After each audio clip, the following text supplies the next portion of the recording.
Hi everyone, and thanks for having me here. Before I start, two things. I'm going to hide behind the lectern because I like to, but also now there's some beachwear here that means that I can't. Secondly, unfortunately I've got a bit of a head cold, so if you're having trouble hearing me or I have to stop and have a drink or a cough, please apologise. Oh, well, I apologise, you don't have to apologise. When I was asked to come along today and give the business lens in terms of what we're seeing in the threat landscape and evolving, very quickly I was thinking about, I'll talk about, the DDoS attacks, application DDoS. I'll talk about APT. I'll talk about surveillance processes and platforms. But when I thought about that and looked more closely at the agenda, I realised pretty quickly that a whole lot of that will be covered, and it's been very well covered this morning already. And I'll talk about that in some respects, and I'll talk about how that lays back onto what we do.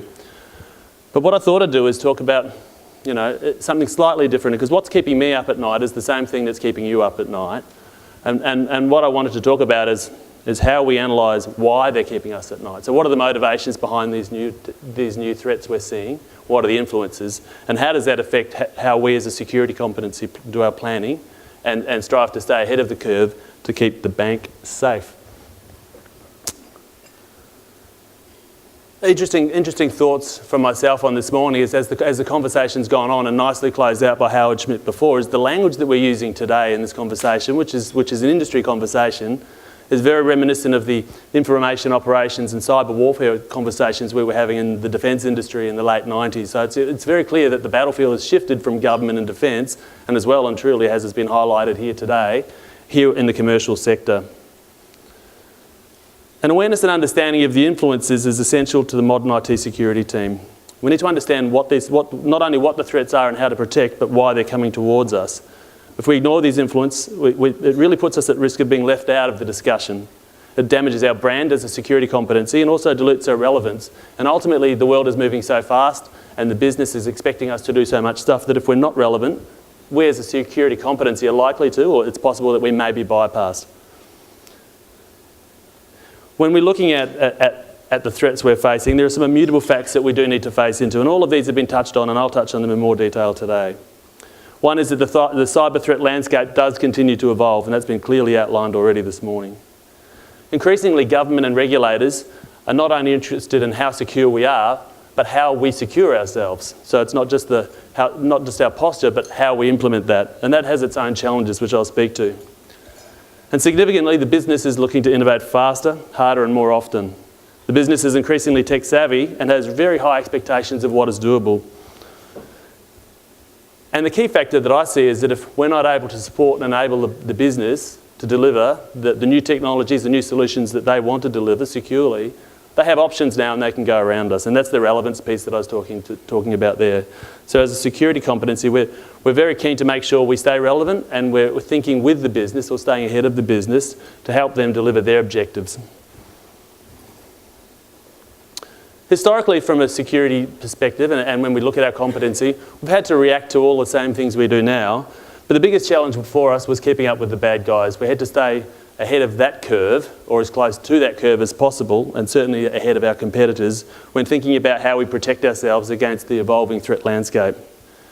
What's changed more recently is we've had to develop and respond to a changing landscape influenced by multiple new drivers in order to keep our business safe. The environment that we're operating in is changing. Our business is facing new challenges that are entering the market, which is increasing the competition, which therefore is influencing the products and solutions that they want to push to the market and their appetite for their risk appetite, and therefore the amount of controls we need to put to secure them. Attacks from traditional, evolutionary and revolutionary cyber attacks are increasing and placing increasing pressure on us and forcing us as an industry, not just as a competency, but as an industry, all of us here, to grow up and face into new challenges. The regulatory environment, I can talk specifically about the financial sector, but it's true more broadly, I'm sure, is focusing more on security in terms of breadth and its prescriptiveness. And as I said before, finally, the business knows what can happen and expects it to work. And it's our job to enable that in a secure fashion, or as secure fashion as we can. Cybercrime continues to grow as commoditisation of cybercrime software allows new players to enter the market and traditional players to invest in innovation in order to compete with other cyber criminals. A growing number of ideologically motivated groups are turning into cyber attacks in order to further their cause. As discussed, and I'll talk a bit more later, US banks have recently been targeted by such groups just because they're American, not specifically because they're banks. There's mounting evidence to suggest that the increasing number of state-sponsored attacks are engaging in cyber espionage and targeting organisations that are of commercial interest as opposed to purely strategic, tactical or financial as it has been in the past. And if you lay this on the backdrop that our business is changing, in the business we're seeing large-scale transformational activities that are creating opportunities and challenges for us as a security competency. The digitisation of the business is challenging the ways we think about managing cybercrime and how we secure web applications. And another driver is the pressure to reduce costs in order to deliver high return on equity, and that's challenging if you think that we're trying to adapt to all of these new threats and evolving influences. It's no surprise that us as a security competency have our hands well and truly full at the moment if we didn't already.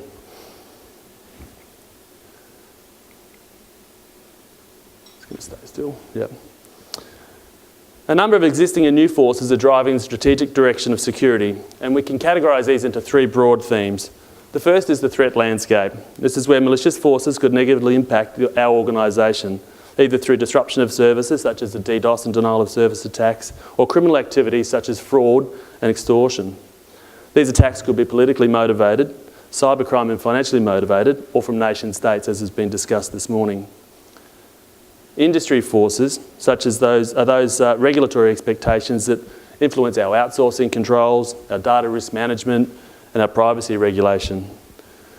The overall maturity of security within the industry and the business's competitive challenges drive the evolution of this into new areas. And significantly, business forces are those that influence the organisation's security strategy, such as our transformation programs.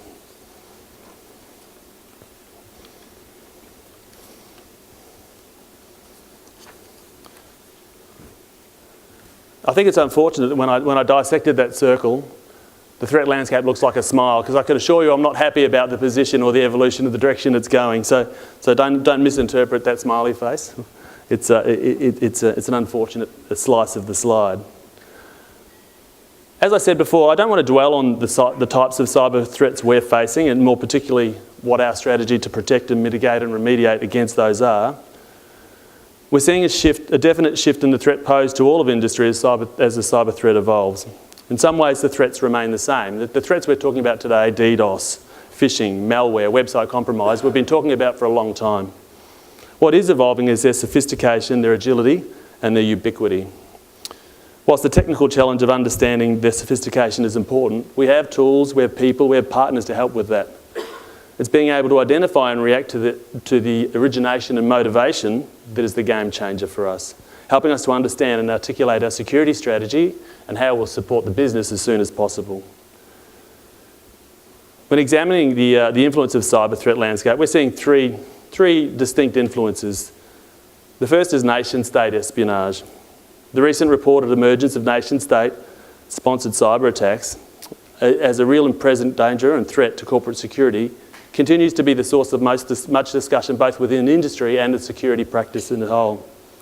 These attacks are usually perpetrated as advanced persistent threats, as we've spoken about today. And they involve an advanced attack in terms of their orchestration, and they employ a methodical approach and multiple components that all work together.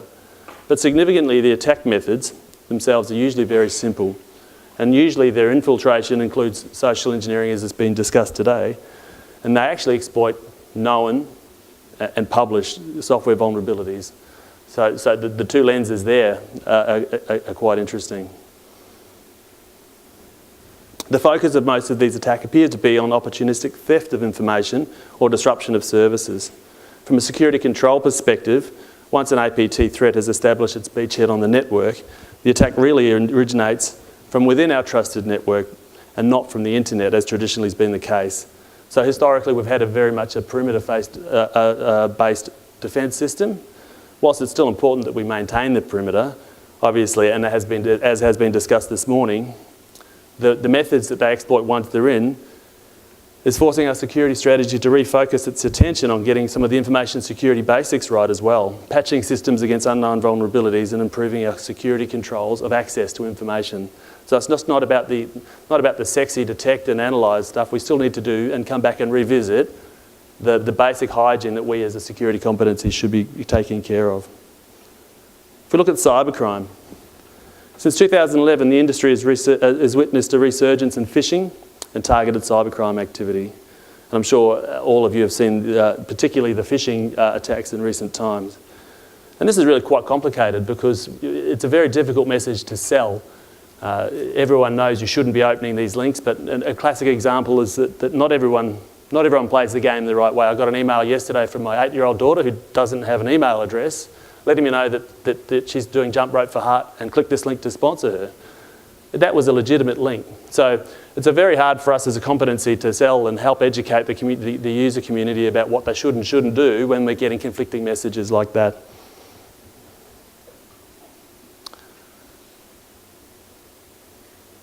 In 2012, the majority of all online banking cybercrime was attributed to multiple variants of a single internet Trojan known as Zeus.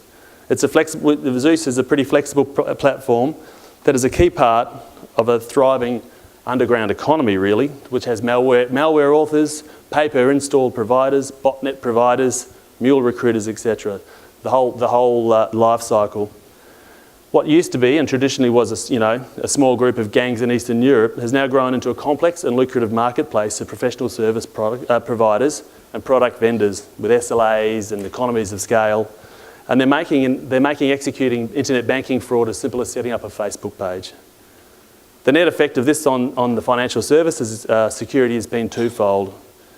One is there's been a significant increase in the number of individuals attempting to defraud customers, and that's attempting, so that might be from phishing to actually trying to compromise our customers or indeed ourselves. Probably more telling is the increasing innovation and speed to market of new malicious tools and techniques. And I see this as a direct result of the commoditisation of the industry. So traditionally in the past, these small gangs have had to design and develop their exploits, and then to get the payback, they've had to go and deploy the infrastructure and actually run the exploit to get paid.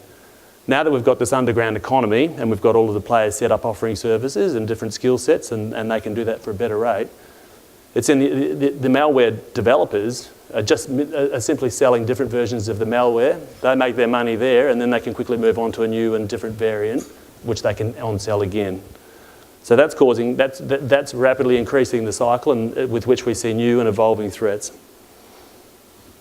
The final cybercrime threat that we look at from a motivation perspective is that's ideologically motivated. And if we think back to the 90s, this threat is the equivalent of the script kiddies or the hackers that just wanted to deface a website to show how good they are.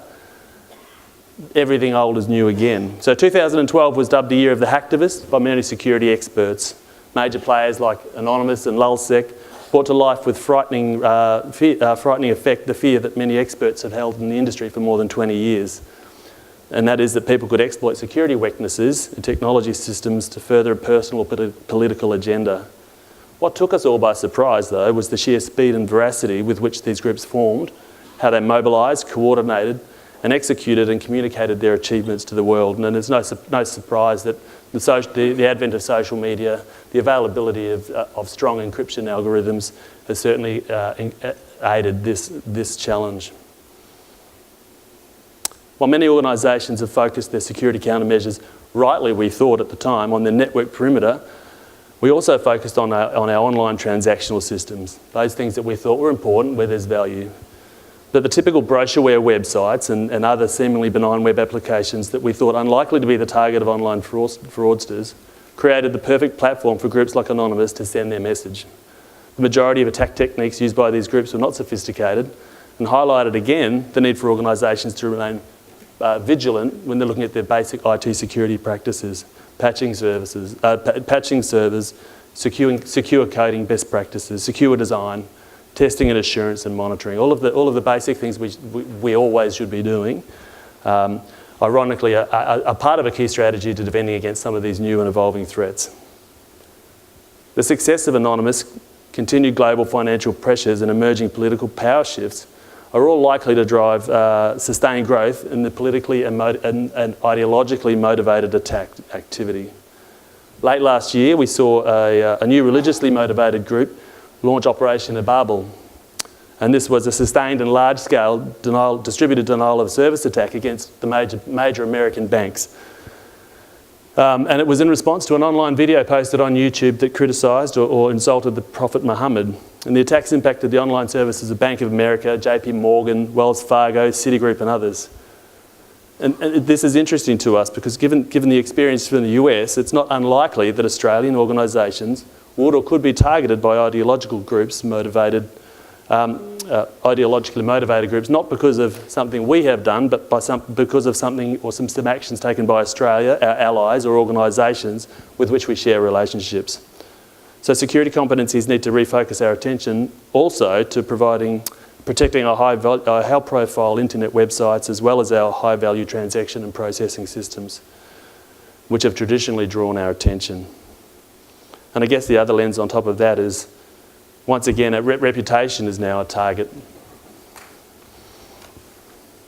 Some of the key challenges we face and we think about when we're planning how to respond to the evolving threat landscape.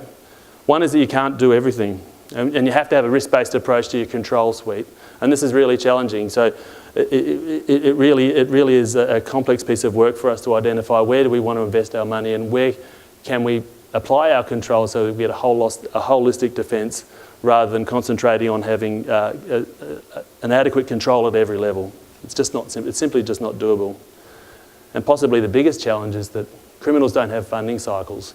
So we in organisations, if we want to fund a new control or a new methodology, typically have had to put a business case together, had to put submissions together, benefits realisation. We don't have time to do that anymore, and we need to think about faster and smarter ways to secure investment to respond to the new threats that we're seeing. If we look at the industry forces, when describing our security strategy, it's tempting to consider that some of these forces are relatively static, especially regulation. The reality is that we ignore these influences at our peril. A mature understanding of new and emerging and evolving regulation enables us to ensure that we minimise rework where possible and leverage economies of scale by ensuring our controls are fit for multiple purposes rather than developing and supporting multiple point solutions. And this lines up significantly with some of the convergence activities I'll talk about that are business drivers. From a regulations perspective, the regulatory environment through which we must navigate continues to increase in its complexity and is increasingly prescriptive.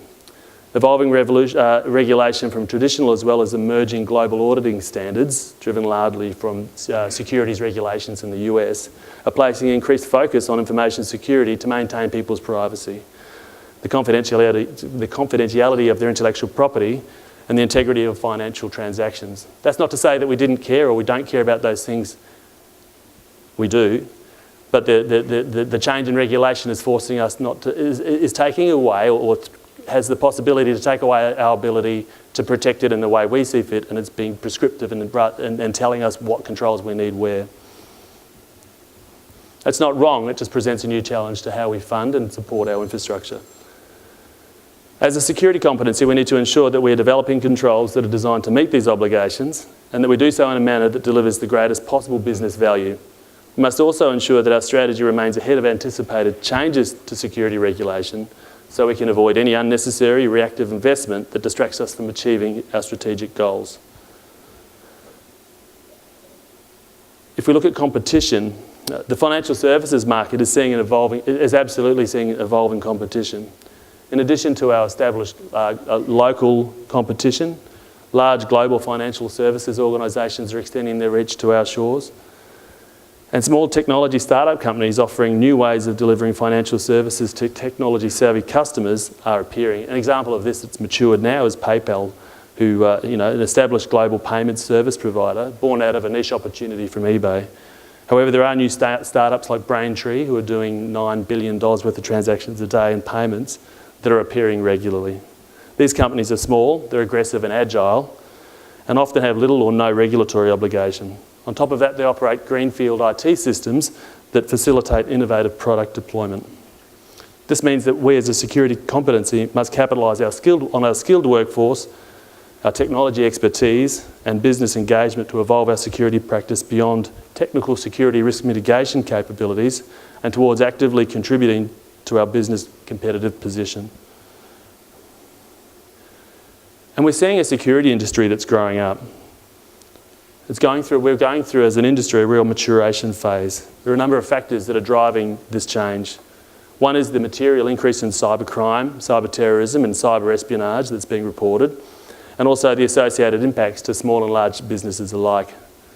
There's the emergence of a global cyber arms race and new cyber weapons and defence mechanisms that it's attracting the attention of big multinational defence contractors who are looking to new markets for their business.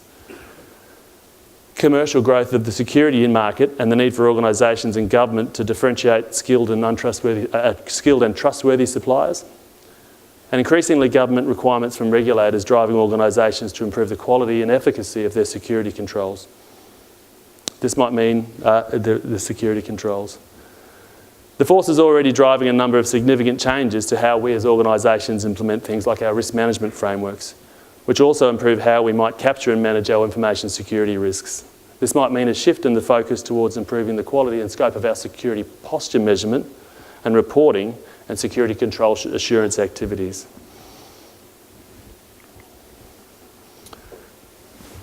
Whilst, as I've just discussed, the cybercrime and industry forces have absolutely evolved and forced us to change the way we think and plan to keep the bank safe, the most significant shift, it's a revolutionary evolution, comes from the business.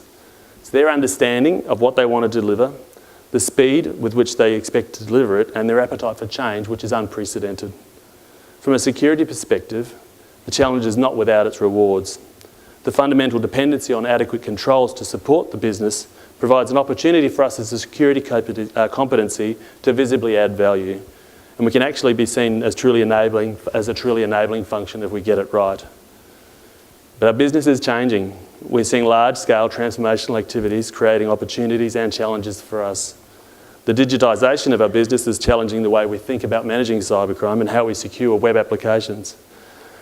And the pressure to reduce costs in order to deliver higher return on equity is another pressure that squeezes how we deliver this.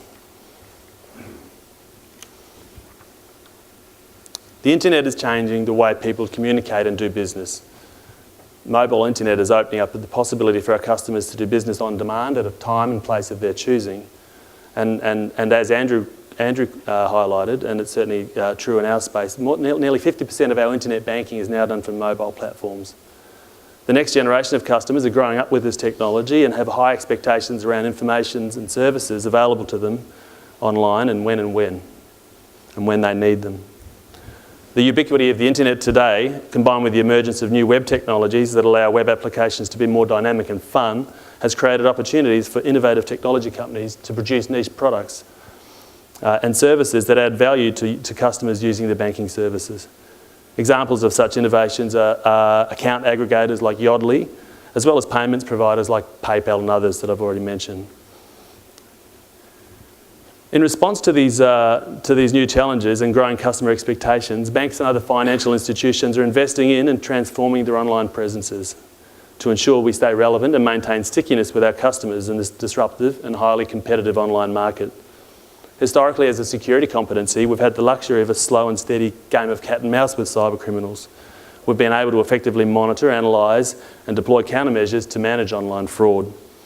The bleeding edge nature of digital technology, the digital technology approach means that we have little precedent on which we can draw upon to forecast how cyber criminals are likely to respond.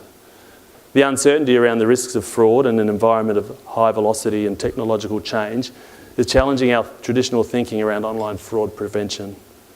In response to this, security strategy for protecting online channels must evolve from traditional observe, analyse and respond model to a more dynamic capability that can automatically identify potential malicious activity and take appropriate action in near or in real time, and provide a flexible platform that allows our cybercrime teams to respond quickly to new and emerging threats.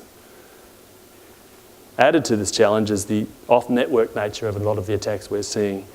So in the case of the mobile space, it's our customers that are being compromised, and connecting to us as genuine, rather than ourselves that are being compromised. So the challenge is how do we control the cyber threat that isn't compromising us directly, but indirectly through our customers who might be using internet banking on their mobile phone or their tablet.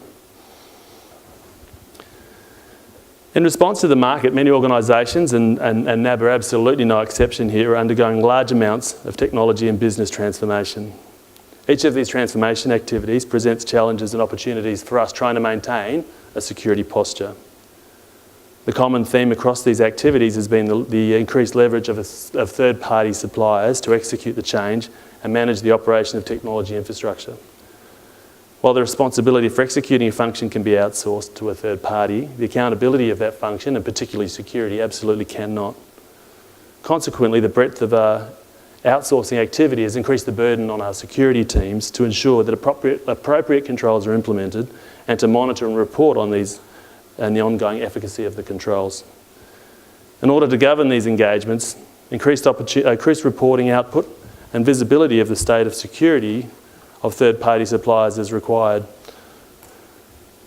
As a security competency, we must invest in a robust third-party assurance method, which is a core framework with which we can govern our third-party supplier security arrangements.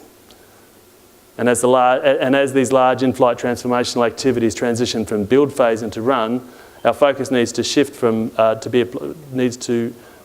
be applied to improve the efficiency and maturity of our security assurance programs to ensure we can scale to meet the demand while delivering the quality outcomes required.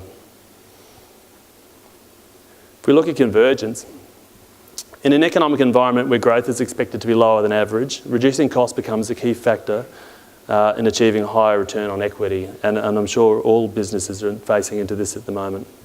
One of the key opportunities organisations pursue is to reduce operating costs by capturing synergies across a number of its business units and converging enterprise capabilities.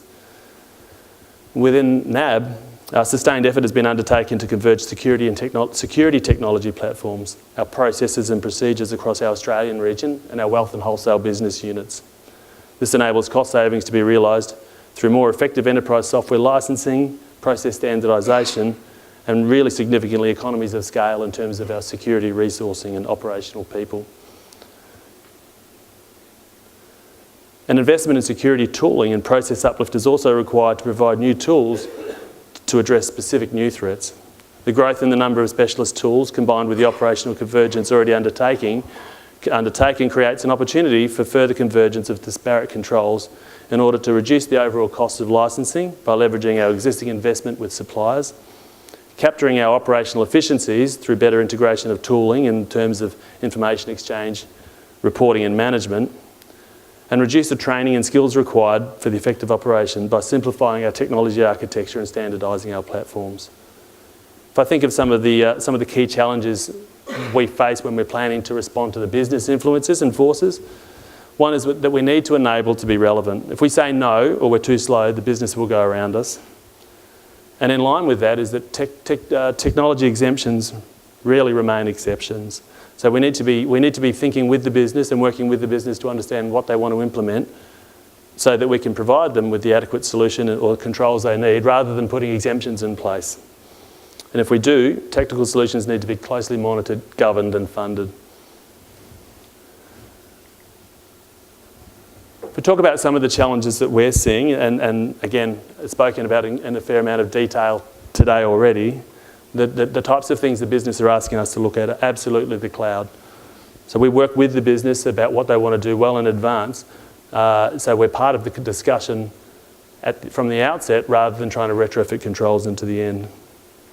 Bring your own devices is another one.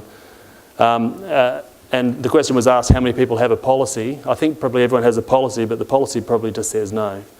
The key for me with bring your own devices is that if we don't provide a solution, and if we don't provide a solution that's usable and accessible, users will go around us. And that creates another exposure and a greater exposure to us from a security perspective than the problem we're originally trying to solve. And the business benefits of the enablement are significant too. But look at the types of digital innovation that we're seeing from the bank at the moment. There's a strong push for things like customer single sign-on. So many NAB customers have access to multiple products from our wealth and our wholesale, as well as our retail and personal banking institutions. So there's a strong driver, and it's an obvious and legitimate one to be able to allow access to all of those through one. And in line with that, it's the ability for us to deploy strong authentication and challenge techniques that's able to scale and challenge at a different level of strength depending on what type of device they're connecting on, what type of transaction they're doing, and where they're geographically located. And the other one that sort of is a strong one is that as we see more of these technology aggregators, is how do we secure application interfaces from our banking systems that are being deployed to talk to other systems.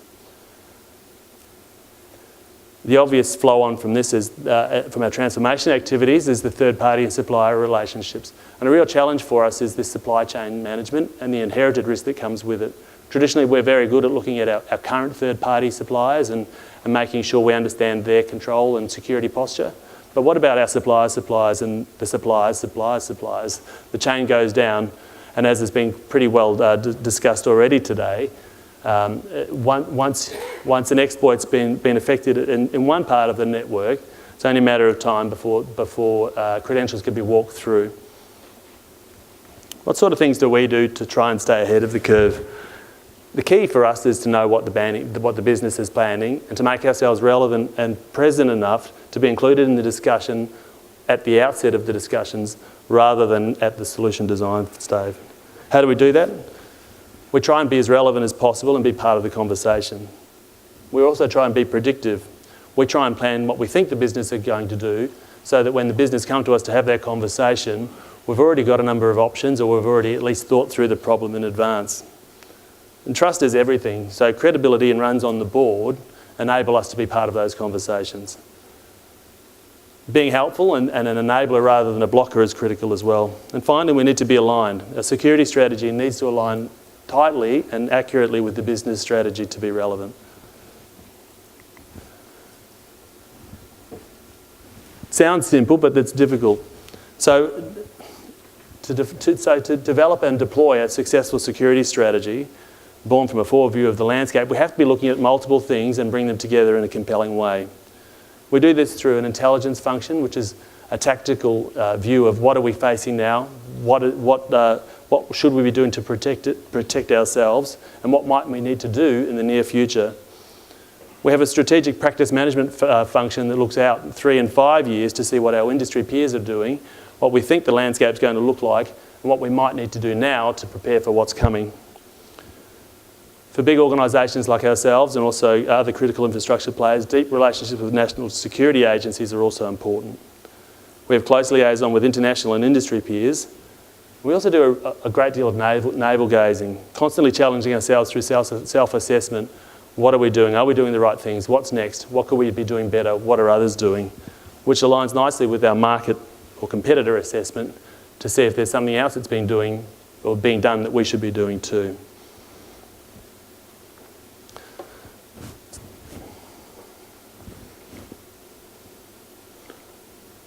Going the wrong way. So what I've just discussed this morning is a pretty rapid-fire discussion about the changing influences that are forcing our security teams to evolve. I've probably asked more questions than I've answered, but it's certainly indicative of the requirement for a mature security capability. But in the time I had, I thought it was important to introduce to you the types of things and forces and influences that we're seeing that drive the threats and the emerging threats that have already been discussed tonight, this morning, and also our approach to defending against them and attempting to keep the bank safe. Thank you.